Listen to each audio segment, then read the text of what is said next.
My substance addict husband left me for another woman and expected me to stay single for him to come back. I'm sorry, this is really long. Backstory: I, 59 female, was married to my now ex, 57 male, we'll call him Ed, for 10 years, together for 13, but originally met him 40 years ago as teenagers. He was in my circle of friends, but we never dated. We used to live in Florida, but when I was 19 I moved back to Michigan, where I am originally from. 27 years later I went back to the city in Florida where I used to live to visit friends. I ran into Ed while on vacation and we began talking on the phone daily. 3 months later he left Florida and moved in with me. 3 years later we were married. Not my first but his first. We had our ups and downs, but mainly we got along fine and didn't argue much. He would throw tantrums if things didn't go his way and would punish me by sleeping on the edge of the bed, which was fine with me, or he would not talk to me and slam things.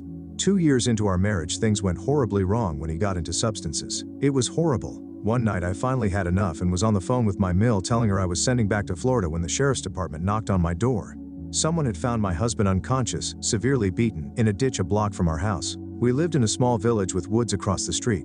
I raced to the hospital and didn't recognize him when I saw him. He was so swollen and bruised. Now my husband was a man who could fight and he was strong. Come to find out, it took 3 men to do this. They thought they could rob him since it was payday, but he had been home and purposely left his wallet at home.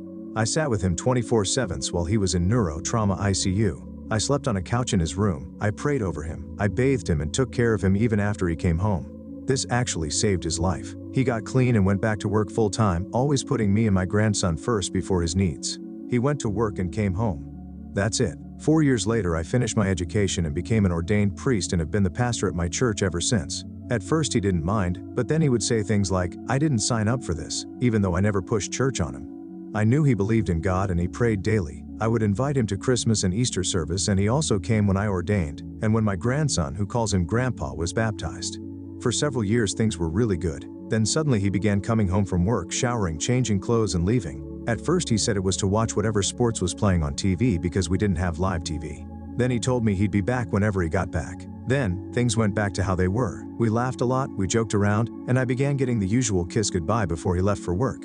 One night he had done his laundry like he always did, and I talked to him while he was folding it. He never wanted me to do his laundry, so that wasn't new. We ended the night laughing as he was trying on old clothes. The next morning I woke up and went out to the living room to ask what time he had to be at work, but he was gone. I assumed he had to be there early. I walked back into the bedroom and saw his keys on the bed, which made me wonder why he would walk to work on such a cold day. It was December 1st. I started leaving the bedroom again and noticed his laundry basket missing, so I went to the laundry room and it wasn't there. I went back into the bedroom and noticed his closet empty. I called him to see where he was and asked if he had moved out, and of course his answer was yes. Come to find out, he had met a woman at his job who works for one of those shopping apps where people buy and deliver your groceries. He worked for a large grocery store chain. He had moved in with her. Over the next 6 months he called almost daily and would say things like, "Our marriage will survive this. Just give me time." He even told me he would be mad if I began dating. During one of our phone calls he told me he wasn't happy with her and was going down to Florida to visit family. He said he wanted to come back to me when he came back to Michigan. The plan was this: he would pack things that he couldn't live without but leave things at his new GF's house to make her think he was coming home to her. He planned on giving his 2-week notice while gone and planned on looking for another job when he came home. By this time I knew I didn't want him back. I found my self-worth again and had made new friends with neighbors once he was gone. Come to find out, nobody liked him. Even the women at the gas station across the street told me how he flirted with them when he came in. Even an elder at my church found out he was cheating but didn't tell me because she didn't want to hurt me. So I went to the courthouse and got a divorce package and filled out all of the paperwork. Where I live I was able to serve him myself. I decided that since he chose to end our marriage while working at the store, I would officially end it there. So, the day before he was supposed to fly to Florida, I made sure I looked really good. New hairstyle, makeup, and my outfit was sexy. I went to his job, found him, and handed him the divorce papers. I told him that he was wrong. Our marriage wasn't surviving this. You should have seen his face. He was actually upset with tears in his eyes, and for a moment I felt bad.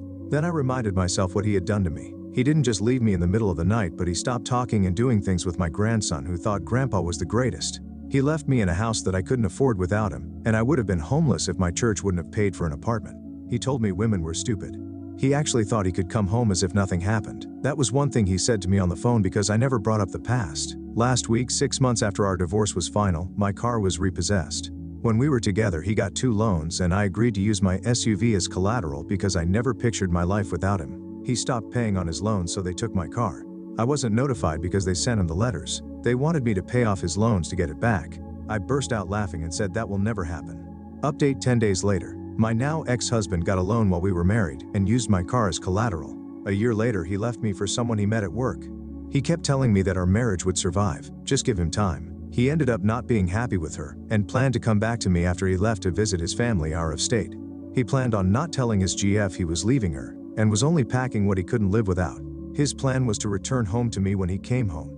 The day before he left to visit family, I served him with divorce papers. 2 weeks ago, my car was repossessed and the bank wanted me to pay my car off $3,000 and his 2 loans that he stopped paying on, $5,700.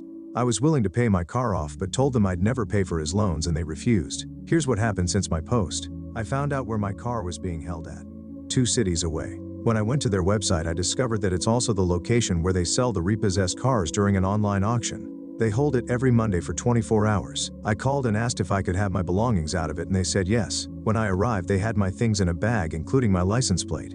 I registered online and this past Monday began bidding on my car. I ended up buying my car for $2,700. When I showed up to get my car, the people laughed and said, "I'm not the first person to do this." I put my plate back on and came home. Now, I know the bank can still come after me for the balance, but I honestly don't care if it hits my credit report. I don't use credit cards, and in October my daughter closed on a brand new house. I had no other bills except my cell and utilities. I'm now living with her and my grandson. I was lucky enough to have enough time in to retire when my muscular dystrophy began causing more health issues, and that money goes to my other bank. My mill was happy to give me his new address so I can sue my ex for my half of our income tax return that he kept last year. She's even having us, me, daughter, grandson, stay with her when we visit Florida during my grandson's spring break. She's still calling Ed's GF Teresa, Trina, Tracy, everything except her name, which does start with the letter T. I love this woman. Relevant comments. Commenter 1, NTA. But why did you wait 6 months to divorce him when he left you for another woman? Oop, my health prevented me for most of the time.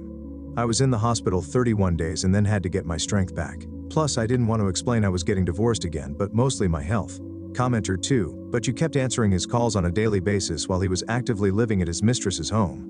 I'm glad something finally clicked in you because that's not the case for a lot of women. Oop, I'm the beginning. I was shocked that he left, and it wasn't that I wanted him to come home. I think it was more habit than anything. We always talked on his break. We did this for 13 years.